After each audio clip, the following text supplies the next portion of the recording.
저 경상남도 김해시에 가면은 백두산이라는 산이 있어요. 백두산에 가면 등복골이라는 골이 있고, 그 등복골 안쪽에 들어가면 원명사라는 절이 있는데, 그 원명사에 모시는 지장보살님이 건칠 지장보살님이야. 근데 언제 조성이 됐노? 그러면 2조 중엽에 조성이 됐는데, 어디에 모셨던 부처님이냐 그러면은 아도 스님은 어떤 스님이냐 그러면은요, 신라에 최초로 불교를 전한 분이 아도 스님이야. 그래, 이 땅에 불교가 전해된 지는 한 1600년이 조금 넘습니다. 공식적으로 불교가 전래된 것은 서기 372년 소수르방 2년에 순도 스님께서 불경과 불상을 모시고 평양성으로 들어오니까 고구려에서는 반갑게 맞이해가지고 그 스님을 머무를 수 있는 이불란사라는 절을 지으면서 한반도에 공식적인 불교가 전래된 기록입니다. 그로부터 한 12년 후에 백제의 서역성 마라난타가 불교를 전했고, 그 신라의 불교를 처음 전한 분이 아도 스님인데, 아도 스님은 어디 사람이냐 그러면 태어나기는 고구려에서 태어났어요. 근데 아마 우리 한반도의 최초에 드러난 혼혈아일지도 몰라요. 그런데 그 아도화상은 위나라에 사신 아굴마를 아버지로 하고 고구려의 처녀 고도령을 어머니로 고구려에서 태어났어요. 어떻게 그렇게 태어났느냐 그러면은 위나라에 사신 아굴마가 사신으로 고구려에 와가 머무르는 동안에 고구려의 정부에서 외로움을 달래주기 위해 가지고 고도령이라는 처녀를 시중을 들게 했어요. 근데 이제 남녀가 같이 있다 보니까 서로가 정이 통해졌어. 그래, 아굴마가 책무를 다 마치고 위나라로 돌아갈 적에 고도령은 벌써 임신을 했어요. 그런데 뇌물로 갖다 바치지 아니하면 여인들이 국경을 넘어서 외국으로 갈 수 없는 그런 시대였기 때문에 아굴마를 따라서 고도령이 이제 참 위나라로 갈 수 없고 혼자 떨어졌어요. 근데 복중에는 아기가 있으니까 아굴마에게 여쭈었어요. 복중에 있는 아기가 이 세상에 태어나면 어떻게 이름을 부르면 좋겠느냐 물으니까 아굴마가 하는 말이, 나 아굴마라는 아자를 따고 당신 고도령이라는 도자를 따가지고 아도라고 이름을 지어라. 그러면 딸이면은 시집을 보내면, 길러가 시집 보내면 되지만은 아들이면은 장차 아버지를 찾으면 어떻게 해야 되겠느냐. 그러니까 그 당시에도 남자들이 반지를 찌고 있었던 모양이라, 당신이 찌고 온 옥지환, 옥반지 한쪽 하나를 빼주면서 이거를 가지고, 또 당신이 차고 있던 칼을 부지러 가지고 한동강이를 주면서 요 두 가지를 정표로 가지고 오면 내 아들로 알아보겠다. 그러고는 떠나갔어요. 그래, 다리 차고 몸을 푸니까 아들이에요. 그래, 이름을 아도라고 지어가지고 혼자서 여인이 길렀는데 한 6, 7세 먹으면서부터 서당회를 보냈어요.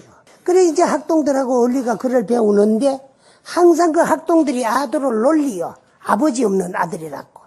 어릴 때는 그걸 모르고 자랐는데 나이가 15, 16세가 되니까 항상 근본이 궁금해요.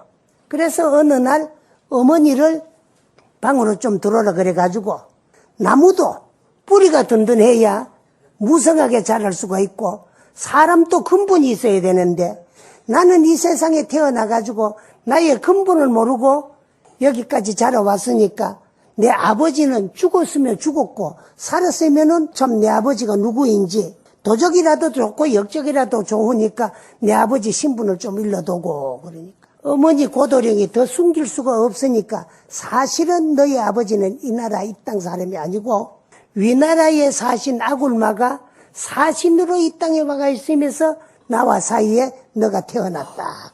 그때 나이가 16살인데 처음으로 들은 아버지에 대한 이야기. 생전보도 못했지만은 아버지가 보고 싶고 그리워요. 그래서 어머님에게 아버님 나라로 가가지고 아버님을 한번 찾아 배우는 것이 원이니까 갈 수 있도록 허락해달라 그랬어요. 그래서 어머니의 허락을 받고 국경을 넘어서 위나라로 아버지를 찾아서 그 정표, 옥지한 한 짝과 칼 한 동강이를 가지고 아버지를 찾아가요. 그때 이제 아들은 어머니는 또 같이 따라갈 수가 없으니까 이억만리 타국 땅으로 아버지를 찾아 보내놓고 그때 이미 고구려에 있는 불교가 순도 스님의 전에 들어와 있으니까 불법에 기해가지고 아들이 무사히 아버지를 만나 뵈었고 귀국할 것을 기원하면서 열심히 기도를 생활을 하고 아들은 아버지를 찾아가가지고 위나라에 가서 아버지를 만나보니까 아버지는 이미 벌써 위나라에 대관이 돼가지고 있어요. 그런데 아버지를 찾아 뵈었고 나니까 가정도 있고 자식도 있으니까 떳떳하게 아들로 나타나가지고는 생활을 할 수가 없었고 또 아들로 아버지만 만나 뵈었지 그 아버님의 아들이라고 어디가 행세를 할 수 없어요. 그러니까 괴로워하는 아들을 보고 아버지 아굴마가 출가를 권유해가지고 아버지의 권유에서 출가를 해가 스님이 되었어요. 스님이 되어가지고 수행생활을 한 3, 4년 하다가 보니까 아버님을 찾아서 아버지 나라에 와가지고 아들로 떳떳하게 생활을 하지를 못하고 숨어서 이렇게 스님 노릇하는 것보다가는 고국 고구려로 돌아가가지고 떳떳하게 수행생활을 하는 것이 좋을 것 같아서 그래 아버님에게 고국으로 돌아갈 것을 간청을 합니다. 그러니까 그 아버지께서는 K승락을 하면서 고국으로 돌아가는 아들에게 최초의 중국에 전해졌던 중국의 불법은 누가 정했느냐 그러면은 마등 가섭과 축법난이 인도에서 히말라야 산맥을 넘어서 중국으로 넘어올 적에 불사리와 경전을 백마등에 싣고 히말라야 산맥을 넘어서 중국 땅으로 들어왔어요. 그것이 중국 불교의 최초야.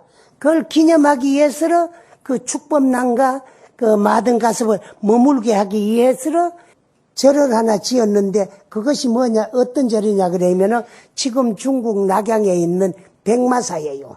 그 백마사는 최초의 중국 불법을 불경과 불사리를 백마등에 싣고 히말라야 산맥을 넘어서 중국으로 불법을 전하러 온 것을 기념하기 위해서 사명을 백마사라 그래요.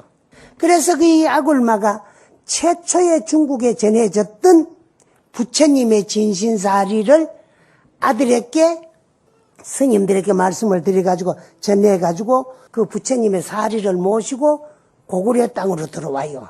근데 고구려로 돌아오니까 어머님의 그 고도령은 이미 벌써 해안이 열리 있어요. 아들의 생명을 보존하기 위해서 얼마나 열심히 4, 5년 동안에 열심히 기도를 했는가 해안이 열려가지고 아들이 스님이 돼가지고 돌아올 것을 알고 있었어요. 그래 귀국하는 아들을 보고 사나이 장부로 태어났으면은 명전천추를 해야 된다. 밝은 이름을 천추에 전해야 되는데 스님으로서 이 땅에는 이미 벌써 순도 스님께서 불법을 전해가지고 불법이 널리 유포되어가지고 있으니까 너는 불교가 전해지지 아니하는 신라 땅으로 가가지고 최초의 불법을 전해한 그런 참 훌륭한 인물이 되라고 신라로 불법을 전하러 갈 것을 어머님이 명해요. 그래 어머님의 명을 받아가지고 부처님의 사리를 모시고 신라 땅으로 들어오는데 어머님께서 아직은 때가 아니니까 신라에 들어가가지고 은신 생활을 하고 숨어서 생활을 하다가 설중도화가 만개한 곳을 만나거든. 때가 온 줄 알고 제일 전법지로 삼아라. 그리고 그렇게 해가지고 전법을 하다가 산 중턱에 우물가에서 백년꽃이 피어가지고 푸른 빛을 방광하는 것을 보고들랑 제2의 전법지로 삼으라는 어머니의 영을 받아가지고 신라로 불법을 전하러 들어와가지고 처음 도착한 것이 어디냐 그러면은 시군이 통합되기 이전에는 경상북도 선산군 도계면 도계동이에요. 그 도계라는 지명은 위인이 와가지고 처음 도를 연 곳이라고 해가지고 10개자 길도자 도계입니다. 근데 지금은 구미시 도계면 도계동으로 행정구역이 군에서 시로 바뀌었습니다. 근데 거기로 들어갔어요.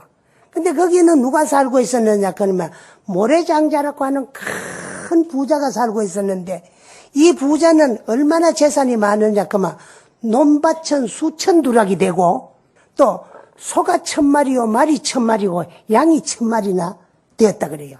그러다 보니 그 많은 재산을 관리를 하려고 하다가 보니까 많은 목동들이 우마를 관리해도 남의 밭으로 들어가고 관리하기 어렵는데 어느 날 그 모래장자 집에 머리는 박박 깎고 옷은 풀이 쭉쭉한 여미를 입은 20대 초반의 젊은 청년이 찾아와가지고 하는 말이 나를 이댁의 목부로 인정해 주면은 내가 저 소 1000마리, 말 1000마리, 양 1000마리를 내가 다 관리하겠다. 그러나 나는 무보수로 모든 우마를 관리해 주겠다 그러니까 모래장자로는 믿져봐야 본전이야. 밥만 먹여주면 되니까. 그래서 처음 보는 그자를 맞이했어요.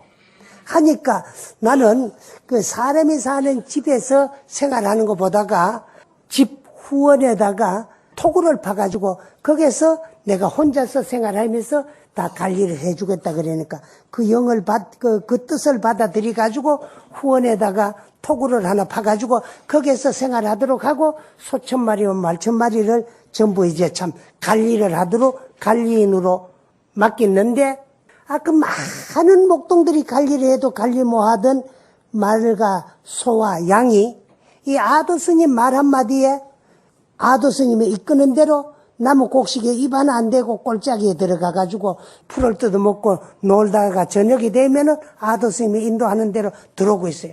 근데 지금 또 거기 가면은요, 아도 스님이 말걸 먹이든 말 1000마리를 먹이든 마천 꼴이 있고 또 소를 1000마리 묶어놨던 우마 꼴이 있고 또 그 다음에 양천 꼴이 있고 그렇다 그래요.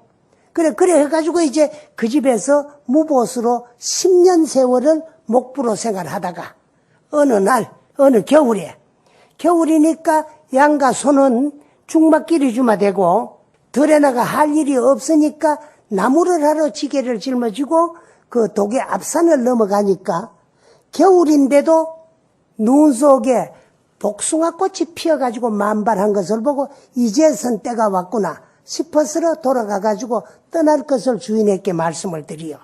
그러니까 모래장자는 10년을 무보수로 이렇게 잘 이제 참 우마를 관리해주고 떠날라 그러니까 섭섭하니까 뭐 도와줄 것이 없겠느냐 그러니까 주인의 뜻이 정 그렇다면 내가 이 집에 올 때 가지고 오는 밥그릇 거기 바로 스님들이 고향 받아 잡수는 바루예요. 그게 이제 한 너드 쪽 있는데 그 제일 큰 그걸 어시바루라 그럽니다. 여기다가 곡식 한 거 채워줄 수 있느냐 그러면 거기 한 거가 아니야 100개 1000개도 채워줄 수 있다 그래. 그러면 한번 채워보십시오. 그러니까 쌀을 한 말 갖다 보도 간 데가 처음엔 그렇게 작으니까 한 대를 갖다 보도 간 데가 없고 한 마리를 갖다 보도 간 데가 없고 한 섬을 갖다 보도 간 데가 없고 그런데 그 모래장자의 그 부잣집 창고에 곡식이 반쯤 들어가니까 그 바루대에도 반쯤 찼더라 그래. 그럼 결론적으로는 다 갖다 보면 한 거 찰 거야.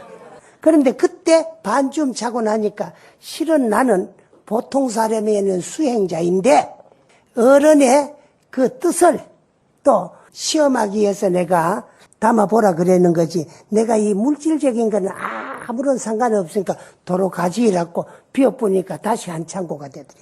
그래 떠나가는 아도를 보고 그러면 이렇게 헤어지면 언제 다시 만날 수 있겠느냐 그래.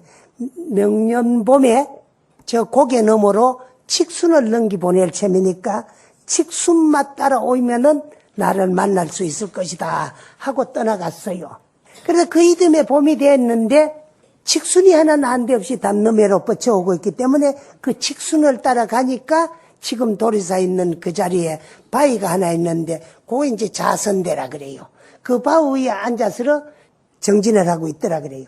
그때 이제 모래장자가 찾아오게 하기 해가지고 칙순을 보냈는데 칙순이 넘어온 그 고개에 조그마한 그 시골 동네가 있는데 그 동네 이름이 갈티예요. 갈티. 갈티라는 말은 칙갈자 낮은 고개 이름 티자. 그 갈티라는 동네와 지명이 아직도 남아 있어요. 그렇게 됐는데 그때는 언제인가 하면은 신라 눌지왕 당시야. 근데 눌지왕의 공주가 우연히 병이 나가지고 백약이 무효하고 자리에 누워서 일어나지를 못해요. 그래 임금의 딸 공주가 병이 났으니까 세상에 좋다는 짓은 다 해봐도 병이 나을 수가 없어. 그럴 때에 어느 날 한 위인이 나타나가지고 하는 말이 공주의 병은 보통 범상한 병이 아니니까 오직 공주의 병을 고치려면 천도를 갖다 미기야 병을 고칠 수 있다. 천도는 하늘나라 복상이야. 그렇지만은 딸의 목숨을 구하겠다는 뜻에서 전국에 방을 붙이기를 누구이든 간에 천도복상을 구해가지고 내 딸의 병을 고쳐주는 사람은 기혼자는 벼슬을 나릴 것이고 미혼자는 공주의 남편 부마를 삼을 것이다는 방을 전국 방방곡곡에 붙여놔 놓으니까 신뢰 일대의 남자들은 벼슬을 하고 싶은 사람은 벼슬을 구하기 위해서 장가 못 간 총각들은 임금의 사이가 되기 위해서 천도복상을 구하기에 혈안이 돼가 있을 때에 그때 마침 지금은 구미시 해평면 산양이라는 동네에 젊은 총각이 나무를 하러 간다고 지금 이제 도리사가 있는 산이에요. 처음 아도 스님이 와가지고 불법을 전한 곳이라고 해가 그곳 산명을 태조산이라 그래요. 태조는 시초를 말하는 거예요. 임금님도 처음 임금을 태조라 그래요. 그래 고려의 처음 임금을 왕건태조라 그래고 또 이시조선의 임금님도 태조대왕, 태조라는 말은 시초라는 최초라는 말이야. 그래서 이 산도 그 이후에 불법이 신라의 최초에 전해진 산이라고 해서 태조산이야. 근데 그때는 아직 이름이 없는 무명산인데 나무를 하러 가보니까 이름 봄인데 어떤 낯이 보통 복숭아 남캐는 복숭꽃도 피지 않았는데 복숭아가 열어가지고 벌겋게 익어가지고 주렁주렁 달리 있어요. 아마 저 복숭아가 보통 복숭아가 아니고 천도복숭인갑다 싶어가지고 나라에 보고를 했어요. 그 보고를 받은 눌지왕의 신하가 천도복상을 구하기 위해서 거기서 오니까 듣던 바와 같이 복숭이 막 벌겋게 익어 주렁주렁 달리 있어요. 보자마자 그 복숭아를 딸랐고 복숭아를 잡는 순간에 바위 위에 앉아있던 아도 스님이 쫓아 내려와가지고 임자가 있는 복숭아를 어찌 이리 함부로 손을 대느냐.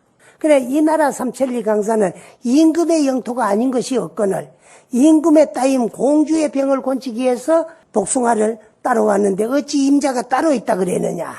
그러니까 그 말이 떨어지기도 전에 복숭아 나무가 아도 스님이 둥 뜨면서 이래도 내가 이 나라의 백성이고 이래도 이 복숭아가 이 나라 복숭아냐. 그러니까 복숭아를 얻지 뭐하고 회행을 하고 돌아갔어요. 그러니까 복숭아 따오기를 눈 빠지도록 기다리던 눌지왕이 허행을 하고 돌아오는 걸 보고 어찌 복상을 구해오지 아니하느냐. 그러니까 있던 대로 사실대로 그 말씀을 아려니까 그러면 주지 않은 복상을 이 땅에 가지고 왔을 때는 필요 곡절이 있을 것이다. 반드시 곡절이 있을 점이니까 그 곡절이 무엇이고 원이 무엇인가를 물어보고 그 복숭아를 구해오라 그랬어요. 그래 신하들이 다시 가니까 아무 원도 없고 이 나라의 신라의 공식적으로 불법을 받아들일 것. 여기 첫째의 조건이고 두 번째는 내가 있는 이 자리에다가 불법을 전할 수 있는 전법도량 가람을 하나 창건해 주는 게 원인데 그 가람은 임금의 힘으로서 신라의 능수를 쳐다가 이곳에서 가람을 하나 창건해달라. 그러니까 공주의 병을 고치기 위해서 그걸 허락하고 복숭아를 구해다가 공주의 병을 고치고 또 눌지왕은 약속한 대로 불법을 받아들이고 그 자리에다가 가람을 지었으니까 눈 속에 복숭아꽃이 만발한 곳이라고 해가지고 사명을 복숭아 도자 오한니자 도리사라 했어요. 그게 이제 최초의 신라 가람입니다. 그래서 이제 참 도리사를 창건하고 불법을 전하던 중 몇 해 뒤에 이제 정심고양을 하신 아도 스님이 포행차 뒤 산을 넘어가지고 그 배산에 가니까 산 중턱 한 7, 8분 능선에 조그마한 우물이 하나 있는데 지금도 그 우물이 있어요. 장군수라는 이름으로. 그 물을 먹으면 엄청 힘이 세지고 장군같이 힘이 세진다고 해가지고 그 우물 이름을 장군수라 그랬는데 거기에 도착해 보니까 그 조그마한 우물에 하얀 연꽃이 피어가지고 만발했는데 거기서 파란 빛이 반강하는 걸 보고 2차 전법의 때가 온 줄을 알고 그곳에다가 가람을 하나 창건했는데 산명은 흰 연꽃에서 푸른 빛이 반강한 산이라고 해가지고 푸를 청자 빛날 하자 청화산이라고 하고 그곳에 절을 지어가지고 흰 연꽃이 핀 곳이라고 해가 백년사라는 절을 지어가지고 거기서 아도 스님이 머무르고 도리사에 왔다 갔다 양쪽에서 주석을 하면서 이제 어느 날 앉아보니까 그 도리사 안산에 큰 산이 하나 건너다 보냈는데 그 밑에다가 절을 지으면은 큰 대가람이로 발전을 해가지고 명안종사 선지식이 쉬지 않고 출연을 할 거라는 것을 생각하시고 손가락으로 질 곳을 가르치고 절터를 잡은 곳이 직지사야. 고들 직자, 손가락 직자. 그렇게 해가지고 이제 전법 활동을 하고 계셨는데 그 백년사는 절은 조그마하지만은 사세가 엄청 강했어요. 그래서 백년사가 있는 동안에는 도리사보다가 더 이제 사세가 번창하고 강했다 그래요. 그래 거기에 머무르면서 스님들이 공부를 하시다가 기운이 허리 힘이 약해져가 기운이 떨어지면 허리 힘을 보강하기 위해서 약으로 만들어 먹는 주조법을 위나라에서 배워와가지고 그 백년사에 전해지는데 그 주조법이가 백년사가 전해니로 오다가 지금으로부터 100여 년 전 이시조선 마렵 고종황제 시절에 비한 현감이 백년사를 한번 찾아가 보니까 백년사 절터가 너무 좋으니까 그곳에 당신 선조의 묘를 쓰고 싶어가지고 그 이제 어떻게 하면 이 백년사를 불태워 없애버리고 그 자리에다가 조상산소 묘를 쓰면 대대전손이 가문이 번창할 걸 생각하고 시시때때로 호시탐탐 백년사 소식일 것을 원을 하고 있었는데 어느 때 백년사 스님이 이제 그 아도 스님이 전해온 주조법에 의해 가지고 약주를 만들었는데 약으로 한 잔만 잡수시면 될 낀데 몇 잔 잡수다 보니까 술이 거나해요. 그래서 바람도 쉴 겸에 사하촌 청산리에 내려왔는데 동네 애들이 스님을 보고 중중 깎아중 얼마 주고 깎았노 이렇게 하면 놀리요. 그러니까 고마 평시 때는 그걸 애들의 장난으로 받아들이는데 약차를 한 잔 잡쌌기 때문에 자기도 몰래 주먹을 한 대 날리는데 그게 잘못돼 버렸어요. 그래가 그걸 별미로 그 비한 현감이 백년사를 불사질러 없애는데 그 지장전에 그걸 모셨던 부처님은 건칠 종이로 만든 부처님인데 스님들이 큰 법당 안에 모셔진 부처님은 얻고 가려고 너무 무거우니까 부처님 복장에 모셔진 사리를 다 모셔가지고 불을 피해서 이제 도망을 가려고 그랬는데 미처 지장전에 모셔진 지장보살님은 모시고 도망을 가지 뭐하고 지장전에 불이 붙어가지고 백년사가 전부 소실이 다 돼버렸어요. 없어졌는데 스님네들이 거기서 이제 부처님 진신사리를 모시고 언제인가는 다시 백년사를 복원중창할 때를 기다리기 위해서 무남산 정수암으로 옮겨 앉으셨어요.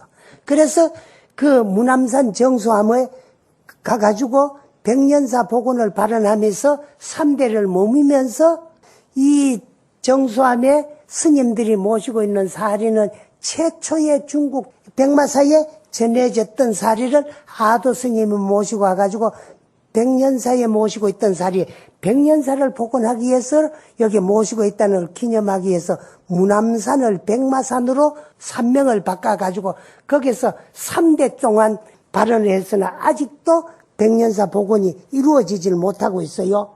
근데 스님들이 청화산 백년사에서 무남산 정수암으로 와가지고 산명을 백마산으로 바꿔가지고 항상 이제 백년사가 그려가 그 자로 쳐다보는데 청화산에서 항상 밤이 되면 환하게 빛이 나고 반강을 해요. 그래서 우리가 부처님 사리를 다 모시고 왔는데 어디서 이렇게 반강을 하는고 싶어서 그 이제 다시 백년사 절터를 찾아가 보니까 절은 다 타고 소실되고 없는데 지장전에 모셨던 지장보살님이 타지 않고 그 잿더미 속에 앉아가지고 거기서 방광을 하더라는 거야. 그래서 스님들이 그 지장보살님도 함께 모시고 정수함으로 와가지고 계시다가 최초의 그 절이 소실될 때 계셨던 스님은 두점 스님인데 당신의 제자 도암 스님에게 불상과 불사리를 전해주었어요. 그래서 도암 스님은 그거를 받아가지고 성씨가 인동장씨 장씨인데 장도암 스님께서 그걸 받아가지고 정수하면서 이제 백년사 복원을 발언하고 있다가 이 부처님을 나무집에 지장 탱화되어 있고 지장제 전 따로 있는데 이렇게 있는 거 보다가는 당신 새 속에 진려가 부잣집에 시집을 가가지고 재정이 개하느니까 우선이라도 법당을 하나 짓고 이 불상을 모시라고 불 속에도 타지 않고 방광하는 지장보살만 모시라고 진려에게 넘겨주고 사리와 딴 유물은 당신 제자 성암 스님에게 물려줬다 그래요.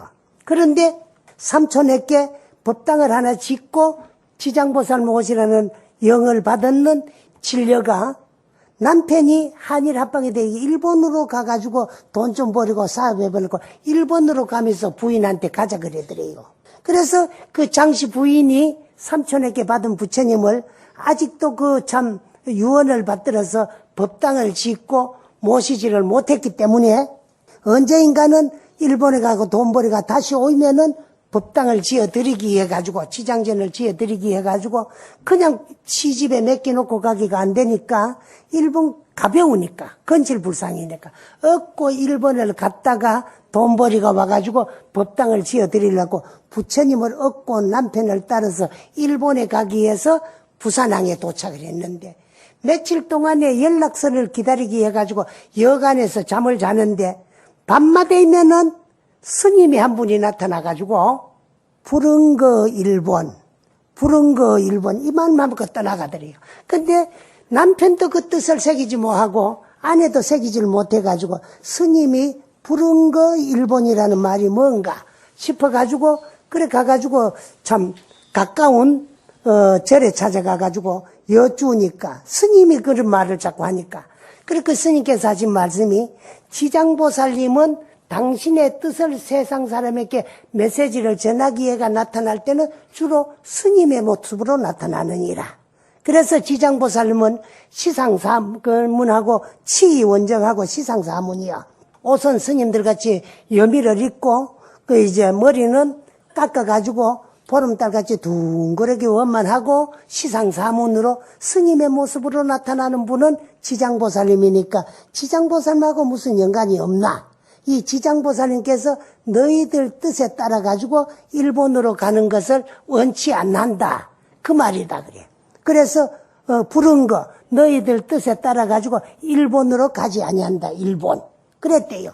그러니까 지장보살님을 모시고 일본으로 갈 수가 없어가지고 남편만 먼저 일본으로 보냈는데 남편은 일본에 가가 사업을 하기 위해 가지고 이제 가지고 가던 돈을 부인에게 주고 당신이 돈 벌이 가지고 기고 가겠다고 맨몸으로 당신은 일본으로 가고 부인은 떨어져 가지고 그래 남편이 주는 이 돈을 가지고 어디 갔다가 법당을 짓고 이 부처님을 모셔야 되나 싶어 가지고 이제 며칠을 여관에서 머물렀는데 저녁마다 지장보살 화신인 스님이 나타나 가지고 백두산 복받는 고을에 가가지고 나를 모시다 하려는 꿈을 매일 저녁 꿨대요. 그래서 거기서는 부산선에 백두산에 가려고 하면 뭐 한적없이 뭐니까 어떻게 이 부처님을 모시고 내가 여인의 몸으로 참 백두산까지 갈고 싶어서 주위에 있는 사람들한테 이야기를 했더니만에 북한 백두산까지 갈 것이 아니고 가까운 김해 땅에도 가면은 2조 때부터 신어산 한 봉오리를 백두산 장군봉에서 정남향으로 마지막 떨어지는 봉우리라고 해가지고 김종호 선생께서 백두산이라고 분리해가지고 지명을 지어놓은 거기가 산이 있으니까 그리로 가보라 그랬더래요. 그래서 부처님을 얻고 김해로 와가지고 백두산을 물으니까 가르쳐 주더래요. 그래서 백두산 밑에 초정이라는 동네에 와가지고 여기에 복 박는 꼴짜기가 없느냐, 복골이 없느냐 그러니까 오르기만 하면 복 박는 꼴짜기를 해가지고 등복골이라는 골이 있다 그러더래요. 오를 등자 복복자. 그래서 그 등복골로 오니까 옛날 등복 사지가 있더라는 거야. 거기에다가 조그마하게 초막을 짓고 이제 지장보살을 모시고는 그 소재는 건칠이지만은 겉에는 황금으로 개금을 했기 때문에 금부처님을 모시고 와가지고 최초로 절을 지었다 해가 금부람이라는 이름으로 다시 이제 등복사가 복원중창이 되는 게라 조그마하게.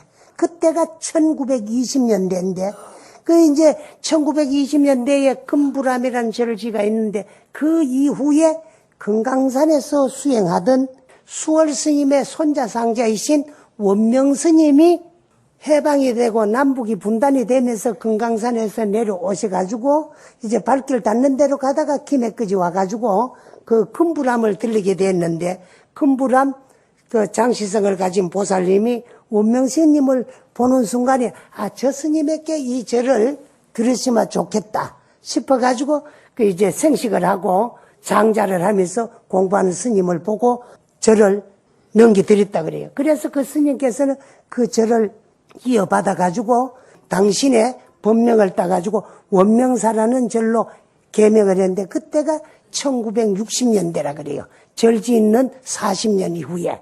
그래서 불에 들어도 타지 않았고 방광을 하던 그 부처님이 그 지금 또 전해져 가지고 김해 원명사에 모셔져 있는데 그 최초의 개금을 한 지장보살님을 얻고 와가지고 금부람이라는 이름으로 계산된 절이기 때문에 지금은 그 절을 지장도량으로 개성 발전을 시키기 위해 가지고 지장보살 모시고 있는데 그 부처님이 인물이 별로 잘 원만하게 잘나지도 못했어.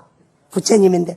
그래서 새로운 부처님을 모시려고 큰 방에다가 내리 모시놨는데 밤마 되면 거기서 빛이 법당 쪽으로 자꾸 비치더라는 거예요. 그래서 법당에 다시 모시고 지장도량으로 하면서 지금은 거기에 가면은 그 지장보살님도 모시고 있는가 하면 또 바깥에는 그 이제 참 지장도량을 하기 위해서 지장석상을 근세에 우리나라에서 절을 한 7개나 짓는 제주도에 계셨던 그 임덕희 보살이라는 분이 석불을 한 불 모셔놨어요.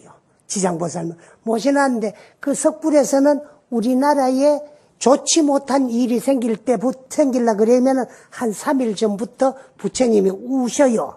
우셨는데 우는 눈물에 따라 가지고 큰 일이 있고 적은 일이 있는데 가장 많이 이제 울었을 때가 동해안 산불이 날 적에 3일 전부터 시작해가지고 계속 울었는데 무슨 일이 또 일어날란가 싶었는데 동해안에 산불이 나가지고 며칠 동안에 동해안을 다 태워먹고 그런 지장도량이 있어. 그래서 이런 이야기를 왜 하나 그러면은 그 이제 지장보살이나 간세음보살님이나 여러분들이 지극정성으로 기도를 하고 하면 되고 할 수 있고 반드시 기도 성취를 이루고 말겠다는 생각을 가지고 열심히 기도하면은 참 이루어질 수도 있다. 그래 부처님의 힘, 가피력이라 그러는 것은 물에 들어도 빠지질 않고 불에 들어도 타지를 않는데 종이로 만든 지장보살님이 불 속에 들어가 가지고 법당이 다 탔는데도 참 당신 그 성상만 남아있는 걸 모르고 스님들이 떠났는데 방광을 해가지고 찾아가 보니까 부처님이 그대로 앉아 계시면서 지장보살에서 방광을 하더라. 그래서 부처님의 가피력은 옛날과 지금과 똑같아. 옛날 중생들하고 지금하고 중생이 틀려서 그렇게 신앙심이 투철하지 못하기 때문에 부처님 가피가 나타나지 아니한다는 걸 말씀드리고 오늘 이야기를 마치겠습니다.